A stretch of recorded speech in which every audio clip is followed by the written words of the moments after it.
Olá, está no ar o Porto Alegre em Debate.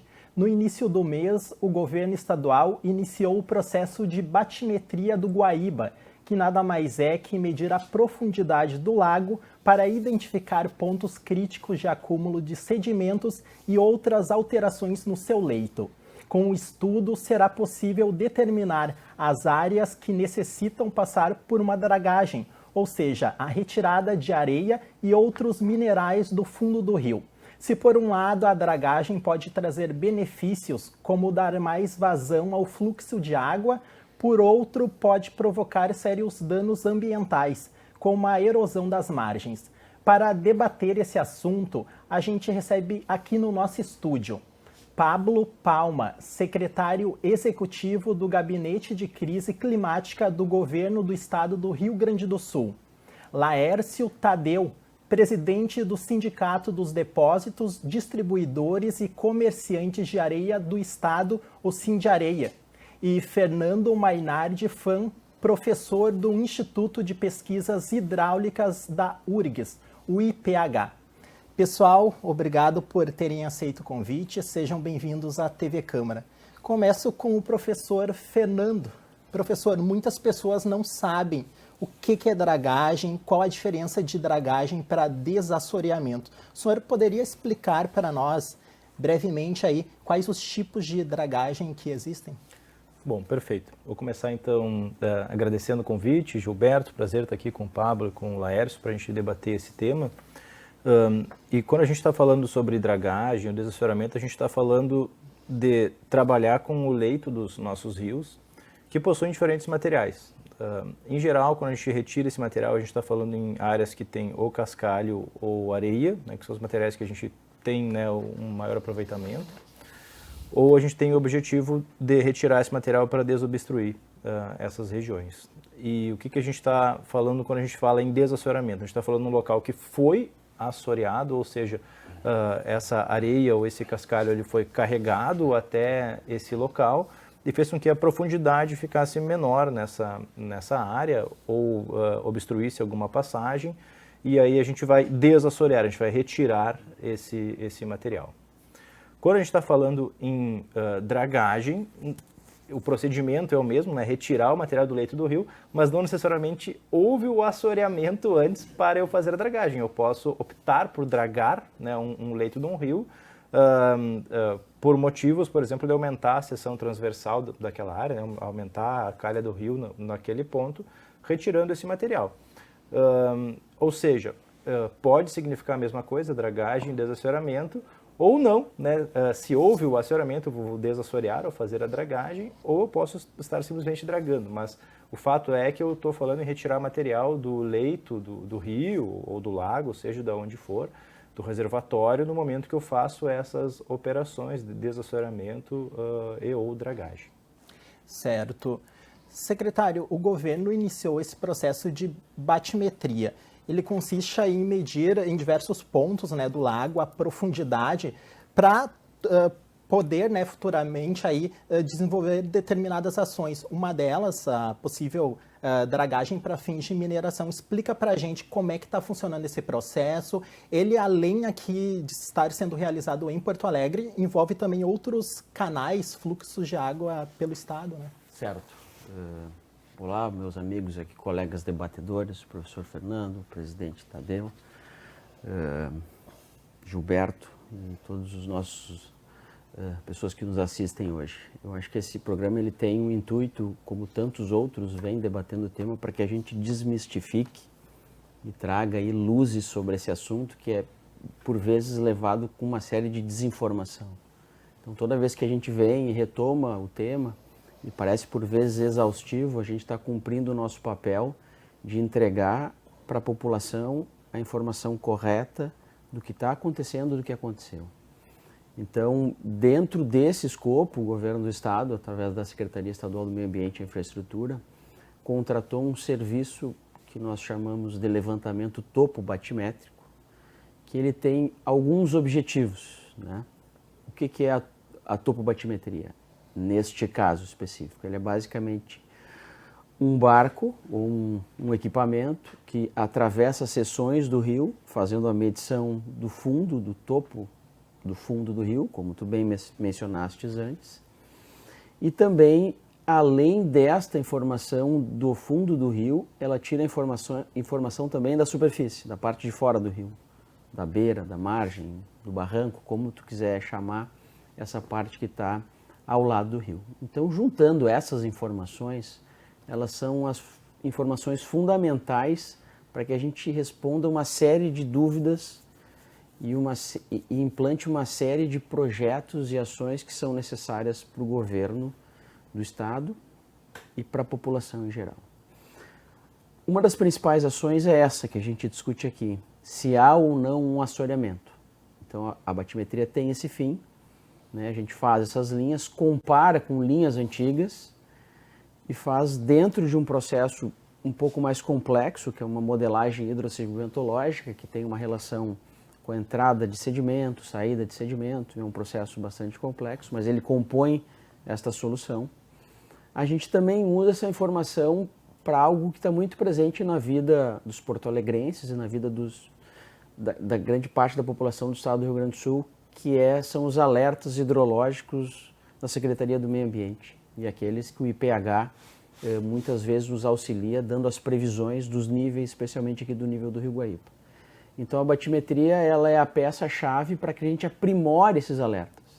Então aquilo que a população nos cobra de que a gente precisa ter alertas cada vez mais assertivos, mais preditivos, a batimetria é o dado inicial e primordial para que a gente aprimore esses alertas. Então a batimetria tem mais de um significado dentro dos projetos e ações do governo do estado. Então citei dois aqui rapidamente que talvez sejam os dois prioritários que estão na pauta hoje de discussão. Exatamente. Essa questão da dragagem, além de envolver, né, a questão da prevenção aí de inundações, né, a gente liga muito essa questão relembrando, né, a tragédia climática do ano passado, também envolve muito o pessoal, né, da mineração, né, Laércio? Você é representante do Sindiareia. A mineração, a dragagem para mineração, ela já está proibida há vários anos aqui na região do Lago Guaíba, né, por uma decisão judicial. O setor da areia, Laércio, da mineração, foi muito afetado pela enchente do ano passado. Vocês acreditam que, caso seja permitida essa dragagem para fins de mineração, além de contribuir, né, para reerguer aí o setor, contribuir na parte econômica, também pode ajudar, né, na questão aí de dar um fluxo maior, uma vazão maior para a água e, consequentemente, né, ajudar aí nessa questão das inundações? Obrigado pelo convite, meus companheiros aí, aprender com o pessoal que nos ensina. Nossa função do Sindareia é que nós temos draga, nós somos regional, temos draga em todo o Rio Grande do Sul. E a maior parte das nossas dragas estão aqui na região metropolitana. Hoje nós fazemos extração no Jacuí, né? Então usamos o Jacuí. Aí tu falasse aí, pegar um gancho, falasse que é do dano ambiental das margens. Hoje nós temos um sistema de rastreamento nas dragas que não permite 60 metros de uma mar de um lado ou do outro as dragas fazerem extração. Quer dizer, isso aí é uma coisa que não teríamos hoje se fôssemos fazer a extração no Guaíba.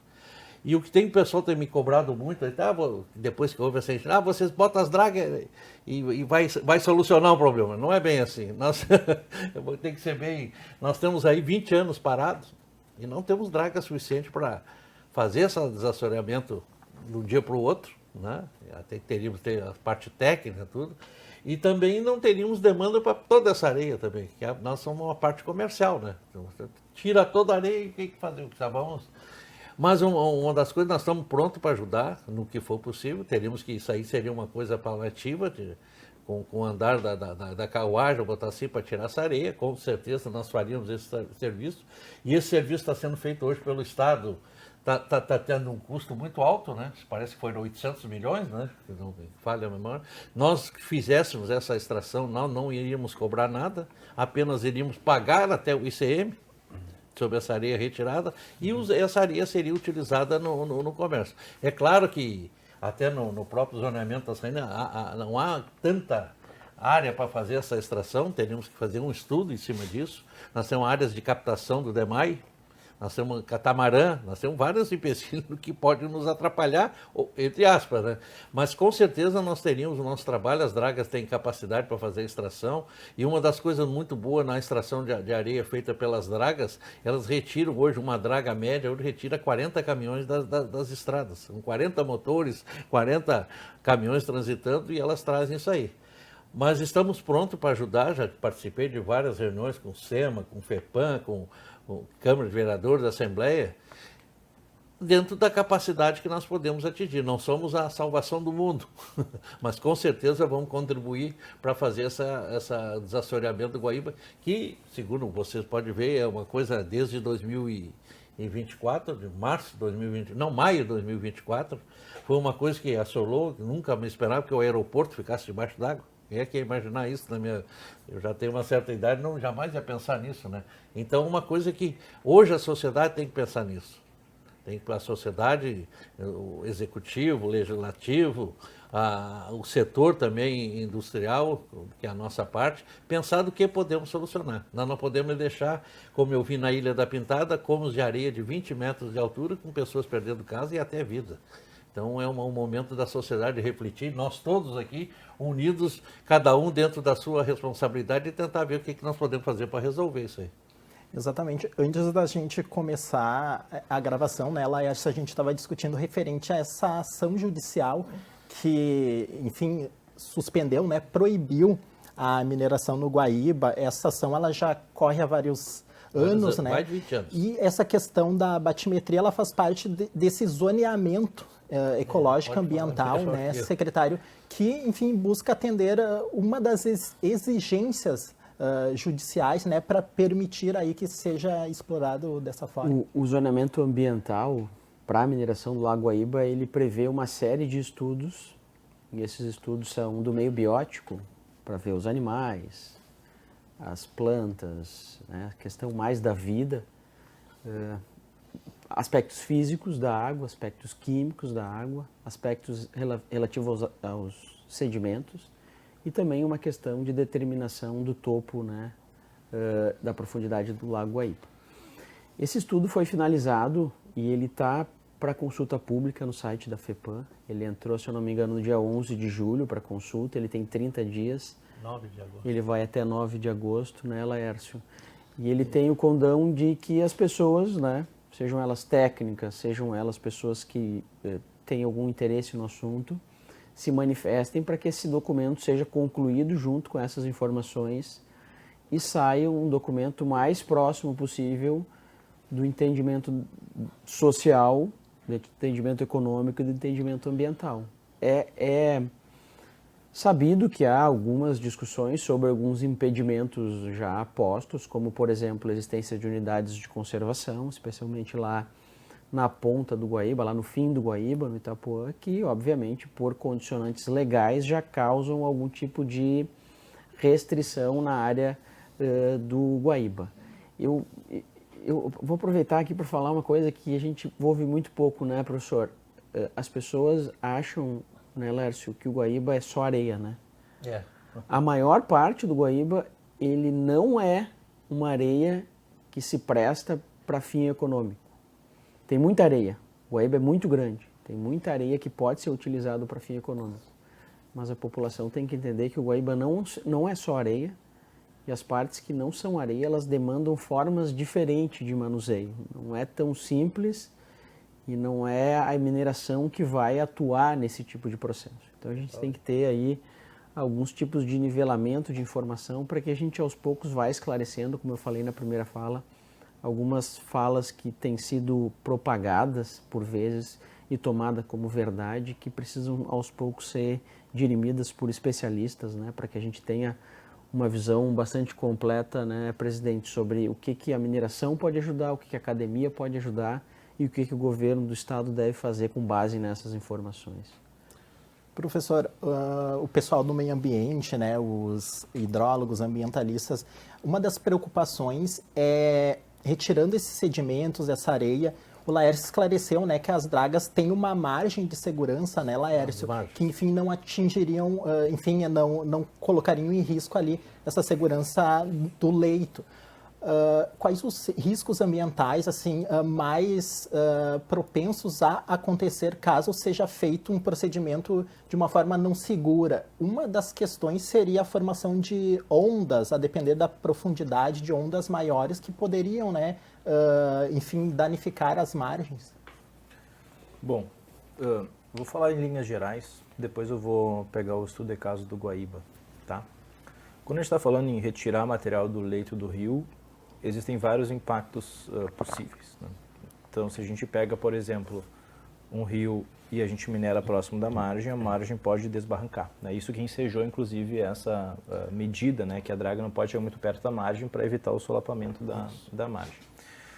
Outra questão é relacionada ao revolvimento do material do fundo. Então, se eu tenho um material que é muito argiloso no fundo, esse material demora para decantar e geralmente as argilas é o material que tem mais poluentes agregados a ela.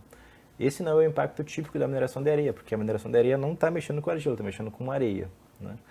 Então, o único cuidado é tu não entrar com a máquina, digamos assim, num local que tem uma lente de argila ou algo assim. Tipicamente, a gente não se preocupa tanto, especialmente no caso do Guaíba. Outra questão é quando eu aprofundo o leito de um rio e aí eu minero muito ele e drago ele a ponto da água, quando vir uma enchente, ela não sair para a várzea do rio, ele ficar mais contido dentro do leito dele.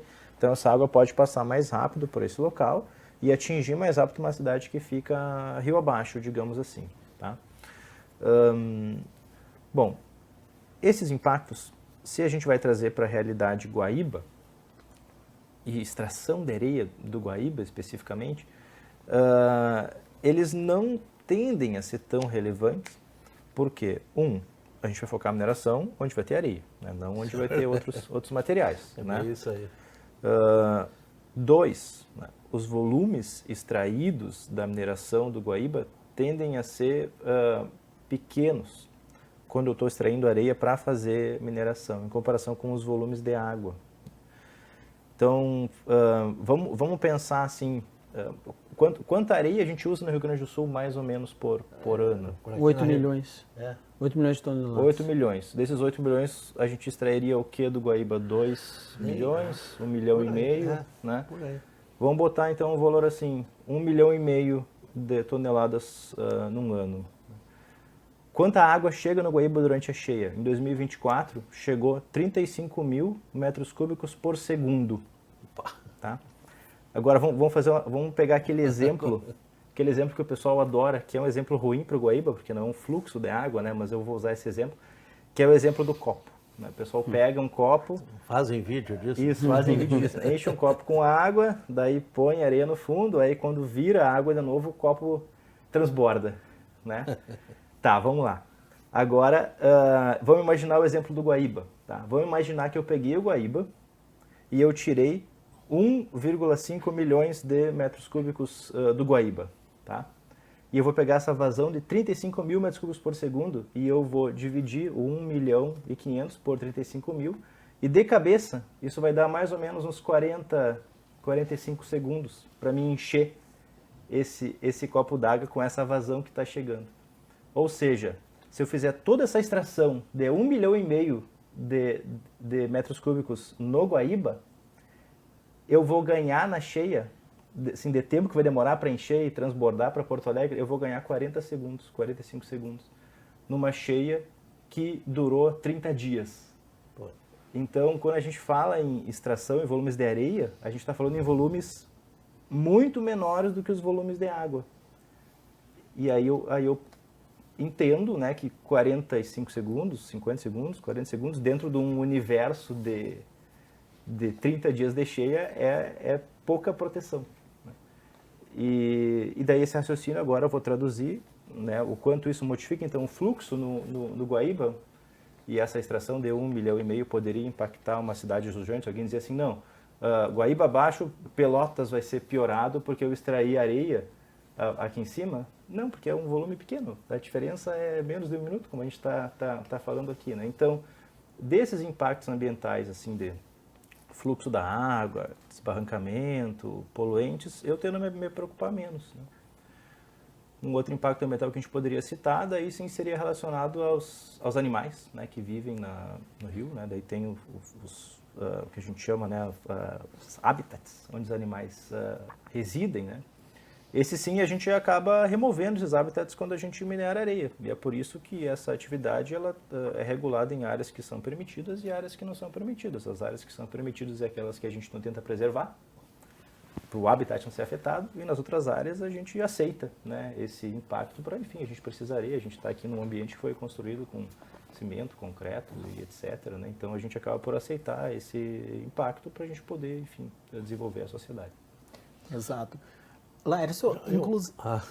Não, acho que complementando o que está falando, hoje nós temos a dragagem no Jacuí, falou que as áreas são todas licenciadas, né, com LO, e as mineradoras elas têm que apresentar um trabalho a cada 6 meses do que aprofundou, do que mexeu até na flora, tudo. E quando essas áreas estão exauridas, não pode mais, elas ficam adormecidas, chamam, né? E aí troca de área. Então existe um trabalho técnico em cima disso, com o órgão ambiental, com os técnicos apresentados. Então não é uma mineração que se chega assim que do Guaíba, vai ter que ser feito assim. Então não vai ter capacidade de chegar e vaziar, não vai ter que passar por todo o trabalho ambiental, por todo o trabalho técnico, batimetria, então capacidade de extração também. Nós não temos draga suficiente para. E as que estão para lá também não vão parar suas atividades para vir todas para o Guaíba. Vai trazer uma draga de Uruguaiana para cá? Não tem porquê, né? Eles têm o rio deles lá, o Ibiqui. Então tem todos esses componentes que tornam difícil essa situação, né?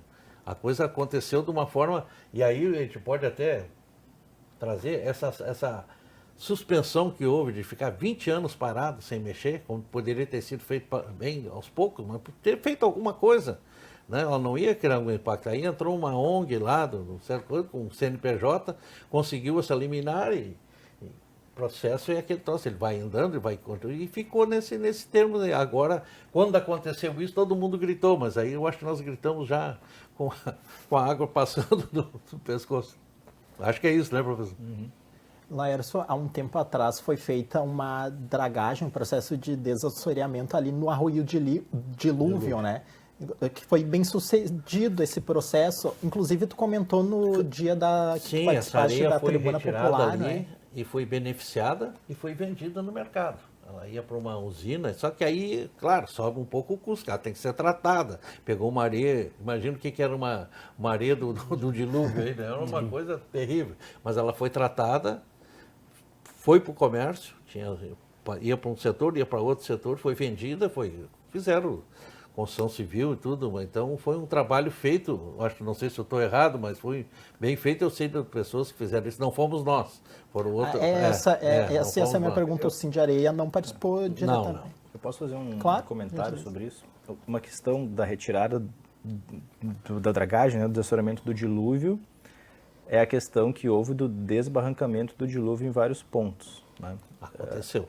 É verdade. E, assim, não está bem claro, pelo menos para mim, qual foi o impacto dessa dragagem, mas especialmente isso não está claro para mim, porque eu entendo que não foi feito um levantamento da seção antes e depois da dragagem, e o cálculo, pelo menos isso publicamente nunca foi demonstrado, o cálculo do quanto essa seção era estável antes e depois. Eu não tenho certeza se foi contratado com ou sem isso, se não veio a público essa informação, mas o fato é que o dilúvio teve vários pontos de assolopamento da margem logo depois da dragagem, e não está tão claro, para mim pelo menos, exatamente qual foi o impacto da dragagem nesses solapamentos, né? Talvez ela tenha tido, e talvez a gente nunca venha a saber, porque no processo de contratação não pensaram em contratar o estudo da estabilidade do talude, seção transversal e isso, professor, foi o município que fez, não foi o Estado, né? É o município. Então houve problema até com essas ciclovias, aí caiu uma, né? Mas uma das coisas, tem o prós, que durante a enchente ele não transbordou. Né? Agora vai saber o resultado. Isso é interessante, o dilúvio ele faz parte do sistema de proteção de Porto Alegre, ele é um prolongamento para dentro do sistema de proteção. Ele vai até que protege até a cota 6. Então, como a cheia não passou da cota 6, o dilúvio nunca chegou a transbordar. Não chegou. Exatamente. Subiu, mas não... Isso, exatamente. Sei que era problema. Secretário, eu queria saber até onde vai a competência do Estado nessa questão do Guaíba. Rios seriam competência estadual, mas tem uma discussão muito grande se o Guaíba é lago, é rio. Caso, digamos, venha a ser concluída aí, em qual categoria ele se encaixa, mudaria alguma competência do Estado? O que é de competência do Estado e do município aí nessa questão? Não, falando especificamente do tema mais relevante aqui dentro dessa discussão, aqui, o mais apropriado, que é a questão do desassoreamento, ele continua sendo uma prerrogativa do Estado, independente da classificação que ele seja posto. E na prática, para a discussão do desassoreamento não muda nenhum, porque se nós fizermos o estudo e se determinar algum tempo que há necessidade de desassorear, isso será levado em conta. A dinâmica do corpo hídrico, sendo um lago, sendo um rio, é o que o estudo vai nos entregar em relação ao qual é a necessidade de desassoreamento. Se for necessidade de desassoreamento, ela não passa necessariamente pela necessidade de definição de um corpo hídrico, e sim pela resposta do corpo hídrico ao evento extremo. Então, quanto mais água, a forma, o tempo, a velocidade, como estão os sedimentos, isso sim que dá a resposta. Não é necessariamente a discussão da toponímia ou do nome do rio ou lago. E na esteira aqui da discussão do desassoreamento e das consultas públicas, que já falamos sobre a mineração, gostaria de citar que essa semana a gente abriu uma consulta pública de um ato normativo novo, que ele diz respeito à dragagem das hidrovias, que é um processo conduzido pela Portos, que é uma estatal do Rio Grande do Sul, em que ela desembolsa valores do erário público para fazer o desassoreamento para fins de manutenção das hidrovias. E com essa nova normativa, a gente busca com que os donos dos direitos minerários tenham a possibilidade de fazer este trabalho de desassoreamento das hidrovias, dragagem das hidrovias, autorizadas e diminuindo os valores do erário público, como um ponto importante. Se caso aquele canal assoreado tiver areia e se aquela areia tiver interesse pelo minerador e os tempos de relação das coisas forem conjuntos, a mineração atua como um agente que diminui o custo do erário e, de certa forma, ela diminui o impacto da ação, porque usualmente os processos de desassoreamento de hidrovias, né, isso é uma coisa muito contestada fora de quem conhece o processo, é que os canais, eles basicamente são tirados o sedimento do canal e jogado para dentro do Guaíba ou de qualquer corpo hídrico. Essa é a prática mundial do processo de desassoreamento de hidrovia, porque não são grandes volumes e pelo menos dobra o valor dos processos de desassoreamento. Então, com a entrada da mineração, a gente tem a perspectiva de que o setor minerário faça o desassoreamento, se não completo, pelo menos parcial, e diminua o valor que o erário dispensa e diminui o impacto ambiental da atividade, porque em vez de tirar de um lugar e colocar no outro, dentro do rio, a gente tira e leva para um lugar e dá um aproveitamento econômico. Então a gente entende que essa consulta pública ela vem a atender aí os anseios da população, do setor hidroviário, do setor minerário e também do erário público, né, diminuindo os custos para executar essa uma tarefa que ela é rotineira, né? Exato. Laércio, o Sindiaria tem alguma expectativa para caso seja liberada essa mineração aí no Guaíba de quanto poderia ser produzido? Tu comentou, né, que se for comparar com todo o Rio Grande do Sul, aí seria um percentual pequeno. Vocês têm algum planejamento? Já estão vendo isso? Tem que ver também quem é que serão os titulares das áreas que serão liberadas, né?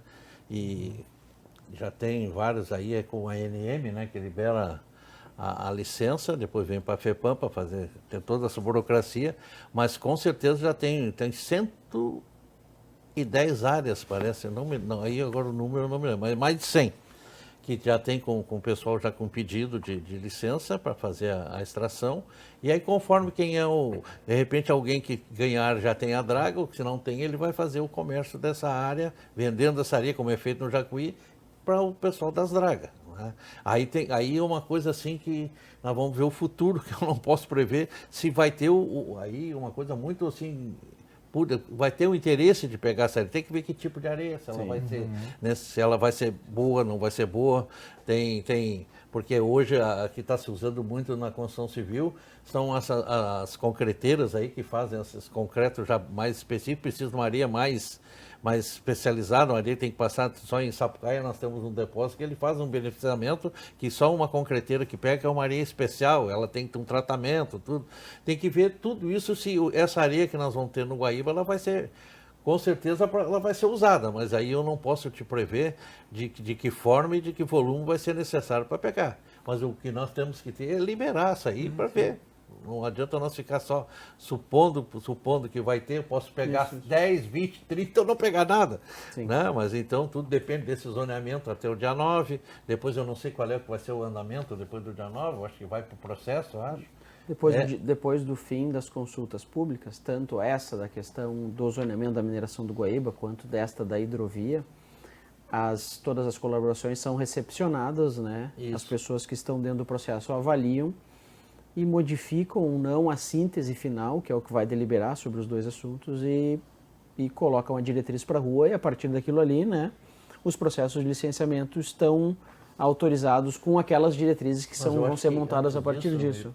Eu acho que vai ter que ir para o processo, porque tem uma juíza aqui. Não, a princípio... Não sei se ela não vai querer passe por ela. Nós já falamos sobre isso, essa decisão judicial que imputa a FEPAM a necessidade de fazer o zoneamento, ela é terminativa no sentido de que ela diz que a FEPAM tem que fazer o zoneamento. Tá. Não, isso ela não dá uma diretriz dizendo nós temos que aprovar o zoneamento. Ela diz a FEPAM elabora o zoneamento. Tá. Se algum desdobramento vai se dar sobre isso, ele não está nesse processo. Ele vai dentro dos trâmites administrativos da própria FEPAM. Pode haver alguém que se sinta prejudicado, entrar com isso, com aquilo, porque é normal aí. Nós estamos fazendo um estudo, a nossa parte técnica, os geólogos lá que nós estamos fazendo um estudo para se manifestar nessa consulta pública. O Cid Britas também vai se consultar. Isso. Claro que aí vai vir de todas de todos os setores aí, né? E aí, não sei se até o IPH também vai se manifestar lá. Talvez. Com certeza. Porque precisa que todos se manifestem para ter, ter uma ideia do que está acontecendo e o que pode se fazer. Em princípio, agora estou dando... A liberação das zonas que possa haver extração não é muito ampla, é muito restritiva. Aí vai depender muito do que vai ser depois o final. Mas o que já me deram previamente é isso, eu não sei se tem essa informação. Então vamos ver, nós temos que primeiro saber o que vai ser apresentado e o que vai ser decidido depois para esse zoneamento. Mas nós temos aí uma área de Guaíba de mais de 500 quilômetros quadrados, né? Tem que ter uma área... Claro, eu falei, tem captação de água, tem os canais aí que os navios que vêm de Rio Grande, tudo isso tem que respeitar. Tem as praias também que o pessoal usa, então são várias coisas que tem que dar. Mas é muita área, não é? Muita área, pode ser que tenha. Já foi feita extração no Guaíba, até 2003. O Guaíba são 500 quilômetros quadrados, né? 500, né? 500 isso, e pouco, então 500 milhões de metros quadrados.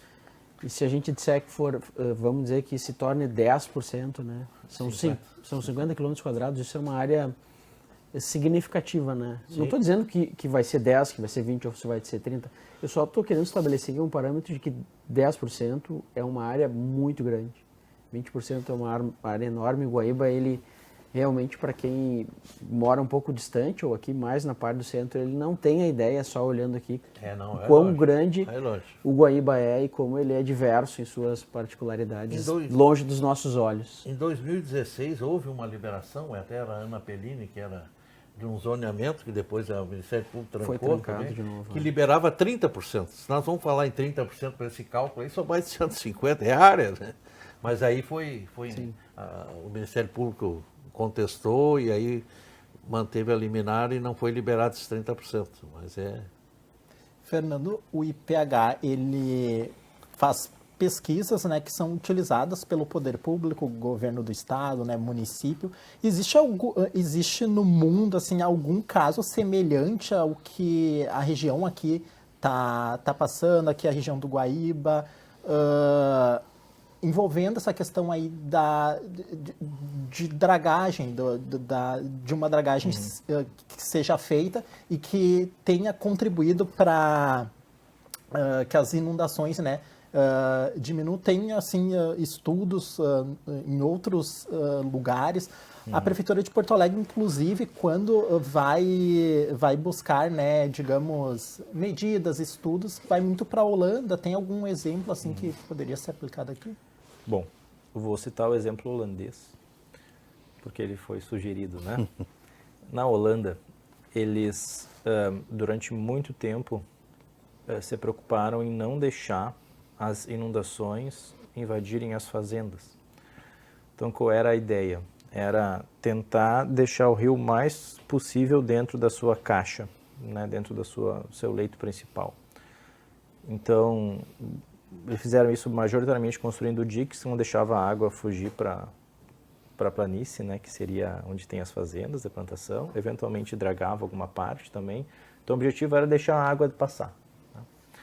Só que o que acontece? Quando tu faz isso, como eu comentei antes, tu empurra o problema para baixo. Então, quem estava abaixo, a cheia chegava mais rápido. Dessa pessoa ia lá também, colocava dique, escavava o leito, de água seguindo para baixo. Até que tu não conseguia mais fazer isso, porque abaixo tinha uma cidade, que tu não tinha como botar dique naquela cidade, e aquela cidade não dava. Então, eles começaram a perceber o seguinte, opa, a gente está sem espaço para o rio passar, né? A gente precisa de espaço para o rio, que em inglês significa room for the river. Então, talvez vocês lembrem, quando deu a inundação em Porto Alegre, inclusive muita gente falou, não, tem que ter room for the river, né? E o que a gente vê no Rio Grande do Sul é exatamente o contrário. A gente vê o Rio Jacuí, por exemplo, quando veio uma grande inundação, né, que por sinal teve um grande problema da mineração de areia, porque ficou inundado por muito tempo, né, o Jacuí em nível muito alto, justamente as águas saem e elas ocupam todas as áreas de várzea e lentamente se deslocam em direção a Porto Alegre. Então, a gente já tem o room for the river aqui no Rio Grande do Sul. Né? Até a brincadeira que a gente fazia é que os holandeses chegaram 100 anos antes aqui, não deu tempo de construir os diques, dragar rio, etc., para eles dizerem, não, tem que fazer o room for the river, né? Porque já tem o room for the river. Né? Então, a gente pode talvez pegar da experiência deles justamente o que não fazer, né? Tentar uma medida de engenharia que vai fazer o rio correr mais dentro do seu leito, pode suscitar, aumentar o problema rio abaixo. É por isso que a gente deixa a solução dragagem para pontos bem específicos. A gente faz toda a batimetria, né? Esse dado que o Estado está contratando é importantíssimo, né? Um baita insumo. Então a gente faz toda a batimetria e aí a gente testa, ok, se tiver tanta água no rio aqui, o que acontece com os níveis? Eles vão chegar a 5 metros. Ok, agora eu vou dragar essa seçãozinha do rio aqui, e quando eu dragar, talvez eu consiga acelerar a água para ela passar mais rápido, mas na cidade abaixo vai ter uma outra várzea que vai absorver essa água, daí eu faço esse teste, opa, aqui eu consigo diminuir meio metro o nível naquela cidade. E aí, com um projeto de engenharia que vai me garantir a segurança, eu vou lá e consigo implementar a dragagem como controle de cheias, né? Mas existe todo um arcabouço de ferramentas de engenharia, cálculos que a gente faz, baseado na batimetria, para a gente conseguir dar esse número, aonde é seguro, o quanto dá para fazer, o que dá para fazer. E, bom, daí a gente tem, pelo mundo, exemplos de medidas pontuais, lugares pontuais que isso é aplicado, mas não existe um exemplo que eu vou dar para ti assim, não. Nesse local, eles fizeram dragagem por tudo e agora não tem mais problema de inundação. Isso simplesmente não existe, né? Dragagem não é uma bala de prata que vai resolver os problemas de inundação. Perfeito. E um complicador, eu acho, o senhor me ajuda aí, o Guaíba não é um rio estanque, ele recebe 5 rios que desaguam aqui, então ele é mais um complicador, eu acho, né? Porque se ele tivesse a vazão, eu acho que nós não teríamos esse problema. Aí vem Jacuí, Taquari, Caí, Sinos, Gravataí, tudo largando aqui, é mais um problema, acho. Sim, a gente tem uma bacia hidrográfica, a área que drena para o Guaíba tem né? 80 mil km², é uma área gigantesca. Então, um complicador mais esse aí. Nós tivemos um evento também que ele é extraordinário, né? Então, mesmo se tivesse dragado essas sessões, seja no Taquari, a gente ainda teria um problema grave, porque foi significativo o evento comparado com o que a gente estava acostumado. Então, E voltando aqui àquela figura que o professor falou em relação ao copo de água, um copo de água daquele teste mesmo que assoreado, ele não aguenta um balde de água, porque a relação ela tem que ter a escala das coisas, né? Então não tem como tu botar um copo de água dentro de um balde, são escalas diferentes, né? Então essa relação do copo cheio de areia não cabe, porque a água é muito maior do que o copo suportaria. Secretário, esse gabinete o gabinete, né, de crise climática, ele foi criado antes da enchente? Sim. Não foi especificamente para... Não, ele foi criado depois da enchente de 23, lá de setembro, em novembro, no Vale do Taquari. Eu, por um acaso, moro em Estrela e sou geólogo, então eu tenho algumas particularidades aí que me trouxeram para esse cargo e eu acabei assumindo este cargo um mês antes aí do evento de 24, então foi muito pouco tempo que tivemos para construir e o processo, para quem conhece aí, já mudou bastante, se criou secretarias específicas, então o processo foi um pouco alterado daquele evento de 23 que moldou algumas ações do governo para esse evento de 24 que mudou totalmente, né, o plano do governo em relação ao que a gente precisaria fazer para o Estado. E o trabalho do gabinete é promover ações Sim. envolvendo todas as secretarias. Nesse trabalho aqui, por exemplo, eu trabalho dentro do desassoreamento na Secretaria de Desenvolvimento Urbano e Metropolitano com o projeto do Eixo 1, que tem mais a ver com o dilúvio e esses pequenos arroios. Trabalho com a SEMA nessa questão da batimetria, do desassoreamento. Então é um trabalho transversal em alguns assuntos específicos, porque a dinâmica aí do Estado mudou com a Secretaria da Reconstrução Gaúcha, com o Plano Rio Grande, a gente teve um novo olhar para o Estado. Certo. Pessoal, a gente tem mais ou menos uns 10, 9 minutos de programa, então vamos agora ir para as perspectivas para o futuro. Ainda não encerrando, professor Fernando, o IPH aí ele está, né, como eu falei anteriormente, aí, dialogando com o poder público, teve um papel, né, fundamental aí no, digamos, como uma forma de assessoria, tanto para a prefeitura, né, governo do estado, na enchente do ano passado, inclusive o modelo hidrodinâmico utilizado, criado, né, pelo IPH, foi o modelo utilizado que indicou com maior precisão, né? Quais aí as perspectivas dos futuros trabalhos do IPH? Bom, o IPH, a gente tem como missão formar pessoas e produzir conhecimento, né? Então a gente não é um instituto operacional de fazer previsões, né? A gente fez previsões em 2024 e 2025 agora, tentando ajudar, né, as pessoas com o conhecimento que a gente tinha ali. Mas a nossa perspectiva é transferir esse conhecimento, essa tecnologia, né, para outras instituições que, né, seriam quem faz esse serviço operacional de fazer previsões. Seguir produzindo conhecimento, seguir produzindo estudos, né, por exemplo, pegar essas batimetrias, né, que o Estado está contratando, conseguir fazer estudos de buscar medidas estruturais, aonde a gente pode, onde vale a pena dragar, né, para diminuir a inundação, testar outras alternativas, aonde vale a pena, né, construir dique, construir barragem, enfim, investigar mais sobre esse assunto de diminuição do impacto das cheias, delimitação de áreas afetadas, manchas de inundação, aonde a gente tem mais velocidade da água, que é mais perigoso habitar, a gente não deveria habitar nessas áreas. Então, seguir produzindo conhecimento, né? Ainda mais que a gente vai ter um arcabouço da informação também, o Estado está contratando topografia, né? Que é o relevo do Rio Grande do Sul. Então, com esses dados, a gente produzir mais conhecimento para a sociedade e seguir também formando pessoas, né? As pessoas que vão atuar tanto no governo, nas empresas, com os areieiros, né? Tem muitos ex-alunos meus que trabalham, né, processando batimetrias, por exemplo, né? E eles escrevem para mim, professor, estou trabalhando aqui processando batimetria para as empresas de areia. E então, assim, seguir formando as pessoas que estão inseridas, né, nesses diferentes setores da sociedade. E, claro, seguir contribuindo para o debate, para a discussão da melhor forma possível. Então, como o IPH, essa é a nossa perspectiva, porque essa é a nossa missão, né? Contribuir com pessoas, conhecimento e participação nessas atividades aí para a sociedade. E para o Sindiareia, Laércio, a areia, né, ela é fundamental para a construção civil, para o desenvolvimento das cidades. Aí, as perspectivas são boas em relação a esse estudo que está sendo feito, aí como é que vocês veem? Sim, falando da areia, é importante, dizem, né, que a areia é o mineral, segundo mineral mais importante do mundo. Primeiro é a água, então é uma combinação areia e água. Boa. É bem essa aí, dizem, né?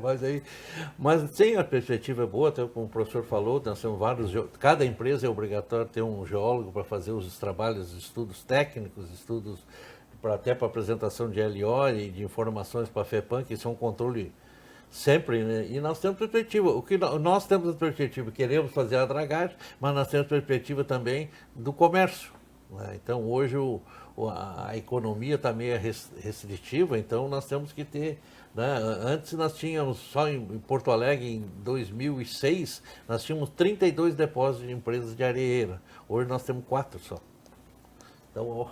Então houve um recolhimento por vários fatores, que não é o caso de dragagem, não é por causa de fatores econômicos que foram acontecendo. Então, e depois de 2013, quando teve a grande crise da areia, que foi proibida por outra liminar, porque que problema, as empresas tiveram que se readaptar, criar esse sistema de rastreamento, tanto no motor como no cano. Hoje não se pode fazer dragagem em nenhuma área que não seja liberada pela cerca eletrônica. Então, há um investimento em cima disso e não existe. No Brasil é inédito, no mundo eu não posso dizer se existe ou não, mas nós temos, nossa draga é o Big Brother, 24 horas controlado.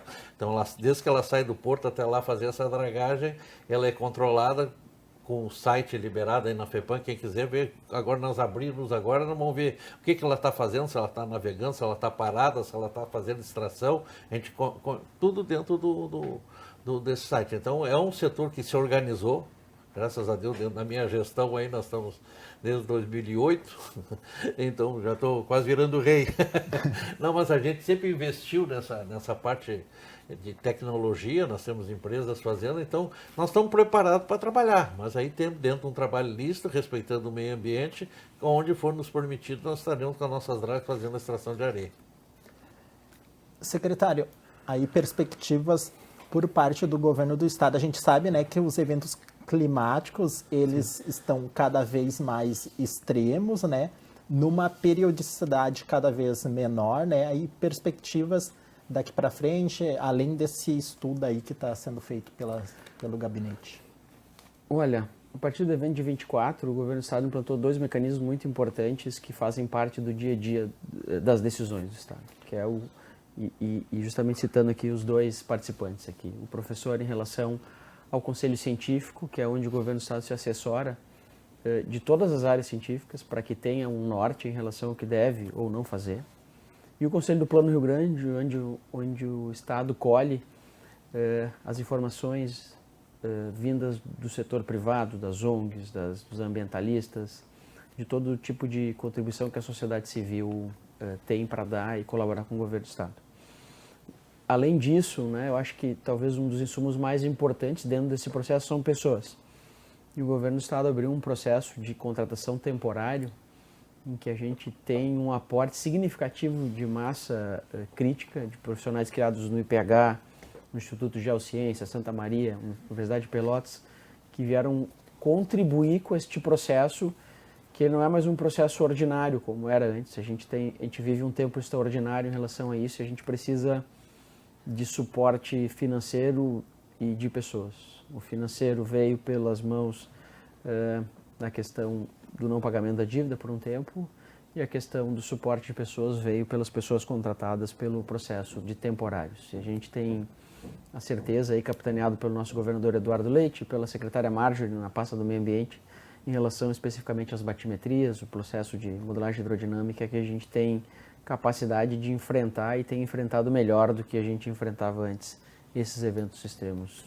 O interessante, né, secretário, é que nessa questão aí do meio ambiente não adianta apenas um ente, digamos assim, né, o governo do estado se preocupar se não houver aquela sintonia, aquela interação, né, com o município e governo federal. Porque, sim. Aliás, a maior parte dos recursos fica no governo federal, né, não acaba que... A grande parte do processo, ele neste momento, apesar de capitaneado pelo governo do estado, ele advém de um dinheiro que em tempos ordinários não estaria aqui, né? E a gente, o professor citou aqui o exemplo da Holanda, o exemplo dos Estados Unidos, onde eu tive visitando a convite do Departamento de Estado. As ações são feitas baseado em dinheiro, né? Sem dinheiro, tu tem que ser muito inventivo para soluções resolutivas finais, né? Então o dinheiro ele é uma parte que a gente não pode desprezar, ela faz muita diferença e fez muita diferença nos processos de solução e rapidez que a gente tem posto até agora. Perfeito. Pessoal, terminando nosso programa, agradeço muito a participação de todos vocês. Eu estava conversando com a nossa produtora aqui, por isso que eu fiz essa pausa. Mas voltem sempre à TV Câmara, né? É um assunto que a gente está sempre aí atento, né? Tanto aqui nos nossos programas, quanto nas ações aqui dos vereadores em plenário. Bom, o Porto Alegre em Debate de hoje ele fica por aqui, mas você pode rever este e outros conteúdos produzidos pela TV Câmara no nosso canal no YouTube. Informações do Legislativo, você já sabe, é só acessar o site da Câmara Municipal de Porto Alegre. Muito obrigado pela sua companhia e até semana que vem. Tchau, tchau.